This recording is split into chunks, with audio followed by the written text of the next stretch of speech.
Present day. Desde as palavras que iniciam a intro musical de Serial Experiments Lain, uma bizarra série lançada em 1998 com 13 episódios, vem revelando efeitos da absorção coletiva de todos nós pela internet. E até hoje podemos encontrar tais suposições na realidade, pós as redes sociais e vida online também. Para quem já vem imerso na internet há alguns anos, vai lembrar do caso Baleia Azul, que instigou milhares de adolescentes em estado depressivo. Também temos o caso Meta, vendendo espaços virtuais como se fossem sítios e terrenos para os desavisados que se acham inteligentes investidores de nada. E vale também para quem fica aí comprando Bitcoin, viu? E achando que é um grande investimento. Mas calma aí que vou explicar sobre essas conotações trazidas em Serial Experiments Lain para os nossos tempos atuais. Present time.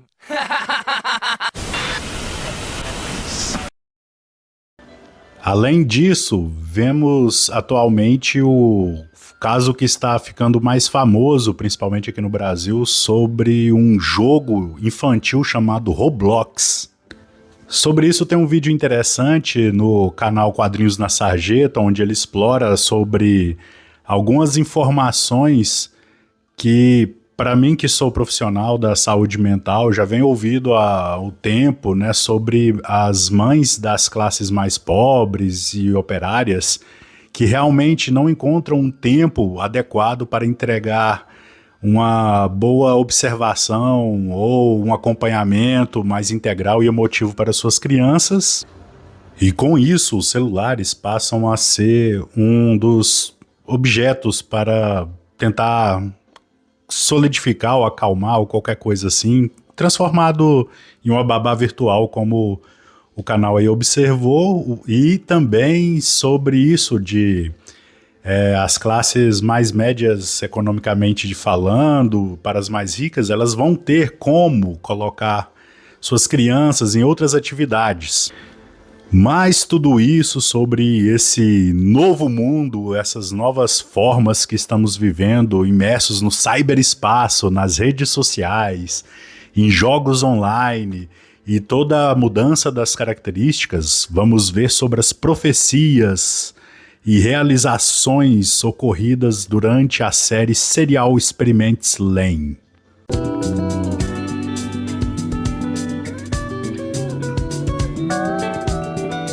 Bem, eu assisti essa série entre os anos de 2009 e 2012, pelo menos umas 5 vezes. 1,5 vezes por ano.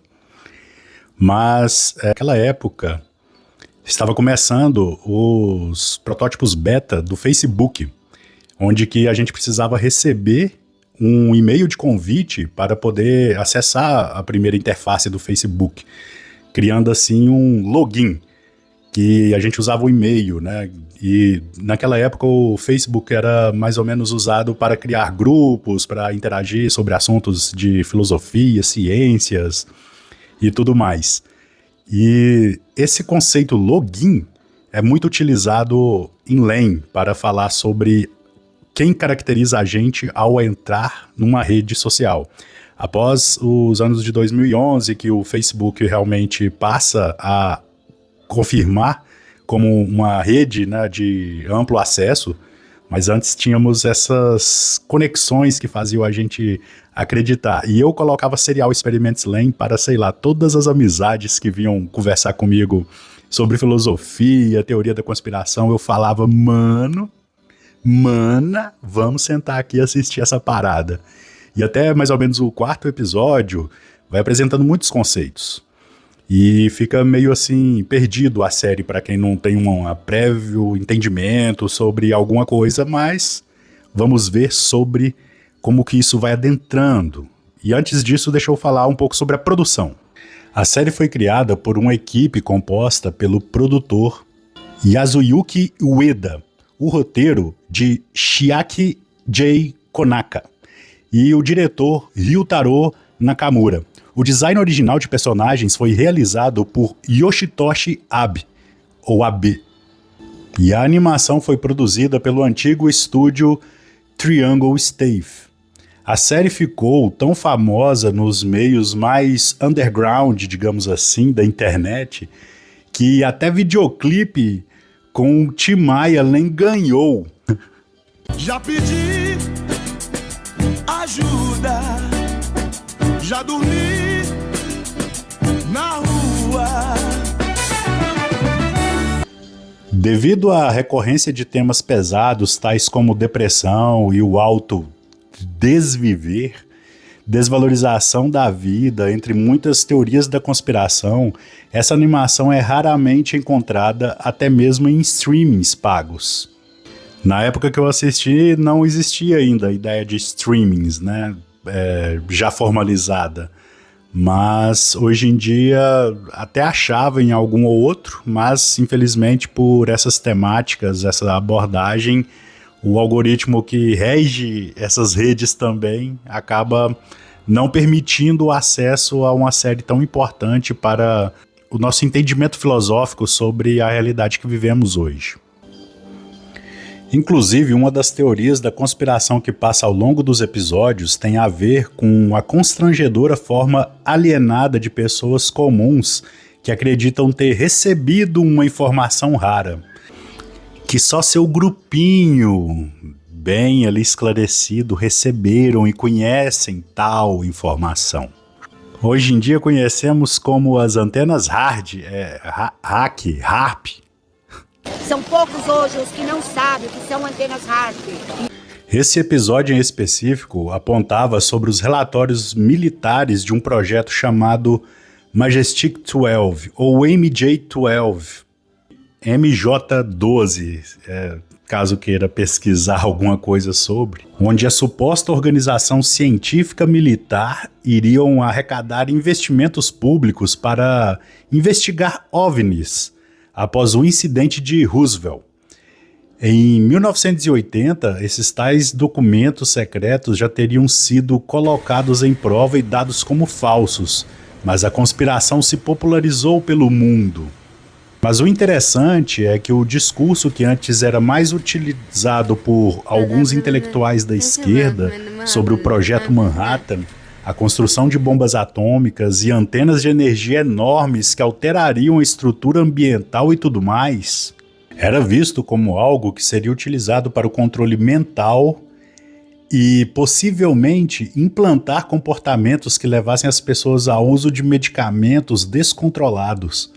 Agora, esse discurso foi cooptado pela pretensa direita neoliberal fascistoide, quando dizem que é assim umas tais antenas aí que manda chuva e altera o clima mundial, para as pessoas acreditarem nas mudanças climáticas e que são controladas por grandes poderes da esquerda malvadona. E esse tempo não é por causa de aquecimento global nem peito de vaca. São antenas HARP.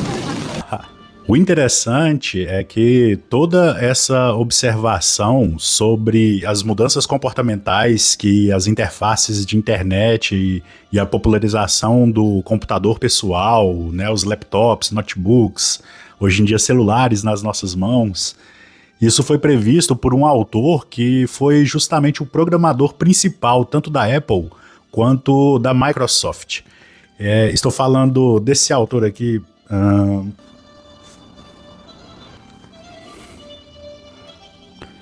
Jaron Lanier, ou Jaron Lanier, não sei como pronuncia, mas o Jaron Lanier, ele escreve esse livro Gadget, para falar sobre não somos aplicativos, que deveríamos ter mais uma vida criativa com os meios naturais e sociais que temos, para além das redes, e nas redes só servir como um mecanismo de troca e venda, né, de tudo isso que poderíamos produzir artisticamente ou metaforicamente dizendo das produções acadêmicas e tudo mais. Nisso ele fala sobre uma das questões que vão adentrar na falsa persona. Persona já é uma coisa meio que falsa, sobre as pessoas criarem identidades voltadas à trollagem, hoje em dia os haters. Vou falar um pouco mais sobre isso, fica a dica dessa obra que eu também havia lido naquelas épocas antes de conhecer Serial Experiments Lain. Mas enfim, vou falar um pouco mais sobre os episódios de abertura dessa icônica animação japonesa, passando por alguns conceitos simbólicos do cristianismo cibernético, apontando a teoria de um dos primeiros programadores que acabei de falar sobre o Gadget, que você não é um aplicativo, para podermos pensar em situações que foram ocorrendo ao longo da curta história das redes sociais e toda a mudança na percepção de mundo e cultura geracional que estamos lidando atualmente. Além disso, podemos traçar paralelos entre as obras de Isaac Asimov, que influenciaram diretamente alguns conceitos deste anime, quanto em milhares de produções do cinema e quadrinhos, como o filme Lucy e Eu, Robô, como tem aquele outro já clássico livro que tanto Len quanto o filme Akira utilizaram, Neuromancer, de William Gibson. O primeiro episódio nos apresenta o conceito de Wired, a rede de conexão onde as pessoas interagem. Em resumo, cada episódio mostrará um conceito relevante para o entendimento da obra, como o conceito de amor no episódio Love, onde podemos ver uma afinidade das pessoas com a própria Len. Vou voltar nisso logo mais. No episódio 1, começam a surgir frases ditas por alguma coisa ou mesmo pessoas nessa teia virtual. Na época, alguns fenômenos neurais começaram a ter ênfase tanto nas artes quanto nas divulgações científicas populares. Daí que uma das formas que a obra explora ao apresentar esses chamados pensamento parece muito com como os disparos hormonais cerebrais tomam proporções nas sinapses neurais. Mas enfim, no primeiro episódio, inicia com uma jovem se desvivendo, com um sorriso no rosto, profetizando algo como a não necessidade de um corpo físico para viver em um mundo sombrio e sem afetos. A obra explora o conceito de interconexões que, a partir das redes elétricas e das sombras, como se houvesse mais vida nessa parte do que nas cidades de concreto esvaziadas de cores e significados. Len aparece já se sentindo apartada daquele modelo social. Na escola, ela percebe algo estranho, garotas consolando uma amiga. Então ela comunica com uma pessoa que irá mudar seu entendimento de mundo ao longo do episódio. Essa adolescente se chama Alice, ou no japonês Arizu. O anime faz algumas referências a Alice no País das Maravilhas, mas como todo bom anime, não para só aí nas analogias ao mundo estranho em que jovens passam a buscar por entender sua existência. Como o estado de consciência sobre si demora a emergir nas crianças, Len parece saber onde mora, mas não reconhece bem aqueles espaços vazios. Vamos deparar com inúmeras referências à mudança da infância para uma pessoa que começa a exercer sua cidadania e a perda da inocência e o estresse pós-traumático que essa fase exerce sobre nossas vidas. Ao longo dos episódios é percebido, por exemplo, um medo, um apelo, também uma despersonalização,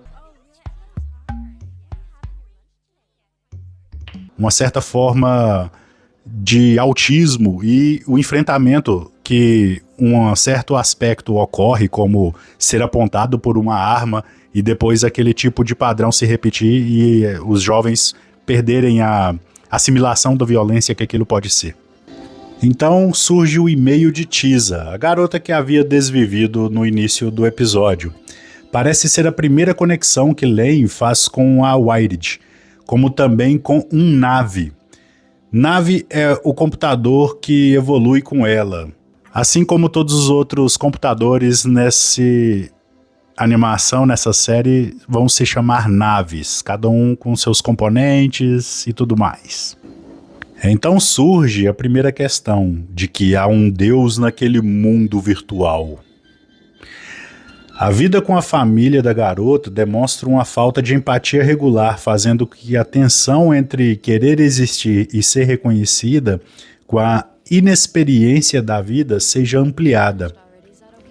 Como vão ser percebidos, por exemplo, a falta de interação e dessa empatia com a existência da irmã de Lane, ela passa a desenvolver doenças mentais graves, crônicas, e meio que o mundo não tá nem aí para aquilo, as pessoas daquela realidade. Que bom que isso não parece nada com o mundo real, não é mesmo? O pai de Lane aparece formatando um computador enorme, com várias telas. Não olhando para Lane em momento algum, mas se divertindo com toda aquela parafernália computacional. A única interação deste pai com a suposta filha é dizer que ela deverá ter um nave mais sofisticado, caso queira se conectar com as pessoas. Lane parece ter algum tipo de peculiaridade psíquica, pois ela meio que sente as mudanças eletromagnéticas e utiliza disso como um poder, o qual irá ser identificado com seu toque, sua fala, suas reações emocionais ao longo do anime. Eu não vou entrar em detalhes sobre isso, mas como toda boa obra oriental que dialoga diretamente com nossas almas, em Serial Experiments Lain, há também ordens secretas chamadas de cavaleiros, fazendo alusão às ordens templárias antigas. Esse grupo utiliza de protocolos perdidos da Wired para realizar novos experimentos e trazer um fenômeno iluminador para o lado deles. O fenômeno iluminador fica claro ser Lane, ainda mais em um diálogo estranho que ela tem com um tal Deus do cyberespaço, quando falam literalmente sobre a salvação não estar com este falso Deus que utiliza de sacrifícios para se fortalecer, mas sim em algo como Jesus. E aqui, pessoa que me assiste, o bagulho fica louco. Ao longo da animação, vemos pessoas distintas que muitas vezes nem conhecem Lane afirmarem a amar e não entenderem o porquê disso. Em outro episódio sobre as crianças dos experimentos, do nada surge uma Lane iluminada no céu, como um vislumbre ou um delírio coletivo. Lane será a força iluminadora que deterá o tal falso Deus? Onde mesmo já vimos algo semelhante sobre isso? Ah, sim, nos textos e nos estudos sobre o gnosticismo e os textos apócrifos neste canal aqui. A redenção de Lane causa algo iluminador não apenas para ela mesma, mostrando que há vida e afeto significativo para além das redes virtuais. Claro que, para entender isso melhor, recomendo você a assistir toda essa obra. O anime explora diversos conceitos sobre nossas emoções, esvaziamento e crise existencial, como diversas teorias reais e conspiratórias também, além de ser algo interessante para rebuscar em estudos com adolescentes e jovens. Então, realmente não entendo o porquê de uma obra tão bem organizada ter sido excluída dos streamings. Além disso, vemos algo que Jaron Lanier, na obra Gadget, que referi no início do vídeo, avisava antes mesmo de existirem computadores pessoais, sobre a existência de haters. Antigamente eram chamados de trolls esses haters, quando se permite perfis anônimos na internet, e tendem a causar apenas abismos emocionais em quem recebe suas reações odiosas. Como vemos também atualmente a existência das IAs que roubam dados, dinheiro e até mesmo propagam teorias nada reais no ciberespaço. Essa crise moderna era prevista tanto pelo autor quanto foi utilizada na animação, revelando o quão danosas as redes sociais podem ser, caso não tenhamos leis e trabalhos direcionados para uma ampla observação dos comportamentos e desvios capitais que surgem com as fakes e outros demais falastrões e canalhas que tentam iludir as pessoas e criando muitas vezes conteúdos PDF, né, de coisas aí que as inteligências artificiais têm sido acusadas e observadas em outras redes sociais ainda um pouco mais lixo e obscuras. Você sabe qual eu estou falando. Mas e aí, o que você considera sobre a atual realidade em que estamos imersos e vivendo nessas redes antissociais? E com tanto acesso à informação e pessoas cada vez mais desinformadas, qual atuação da sociedade deveríamos estar refletindo agora? Para mim, cada vez mais o retorno à leitura crítica, a necessidade de termos filosofia, história e outras grades curriculares nas escolas e faculdades, como arte e estudo da cultura pop também é imprescindível. Mas deixa aí seus comentários, as críticas, dúvidas também, ideias e quem sabe também possíveis soluções para esse mundo pós-moderno e antissocial de tanta conexão. E se possível, compartilhe esse vídeo também com as pessoas que você gostaria ou gostasse que essas reflexões chegassem. Quem sabe assim alcançaremos, para além de uma wired, de uma internet ou até dos mecanismos sociais alienantes, novas formas de sermos e de devir a ser. Muito obrigado por ter assistido esse vídeo até aqui e até mais!